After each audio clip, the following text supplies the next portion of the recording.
So we still have about another hour to go until we reach Ngomashi. The going is pretty tough. It's very narrow trails through forest, very slippery.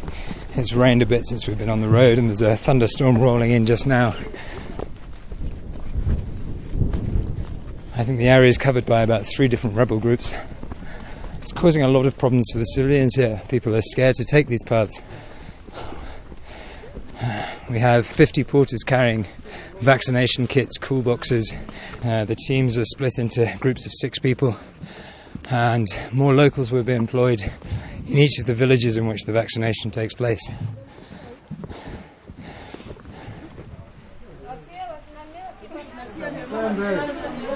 So we've arrived in Ngomashi. People here seem very happy to see us. It's a very warm welcome to everyone. And then we still have several more days to go to reach all of these remote places where this vaccination will take place. From what I understand, will basically equate to a no man's land. Walking through a village earlier that was completely abandoned is testament to what effect these armed groups have had on the civilian population in the area, and how difficult it is for them to access any kind of healthcare or markets or anything really to provide sustenance to these isolated communities.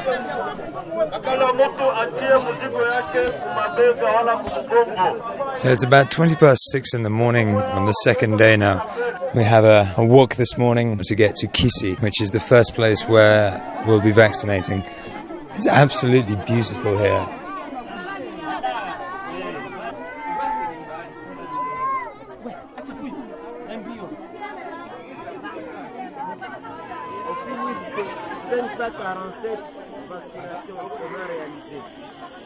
The end of our first day, I think overall vaccinated 547 people, children and pregnant women.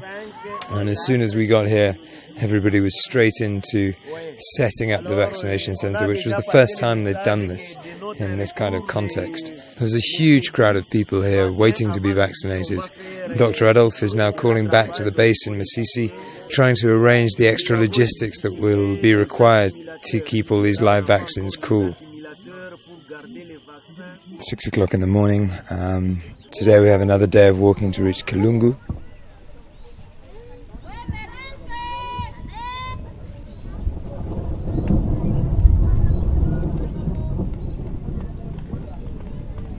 Thunderstorm in Kalungu on day 3. Turnout wasn't huge today. Again, a problem of spreading the message, and also the fact that there is conflict between 2 of the villages, which means that residents of one village cannot come to the other. We've just arrived in Kitobo 2. The plan for today was to come here, vaccinate there a second batch of people, and then get to Ngomashi, but there's now a question of how fast the team can set up and get through all these children. There's also problems with barriers on the roads set up by the rebels. Our passage will be free, but not necessarily the passage of the porters on the way back. So negotiations with the leaders of the armed groups had to take place there as well to ensure the safe passage of civilians on their way back to the villages.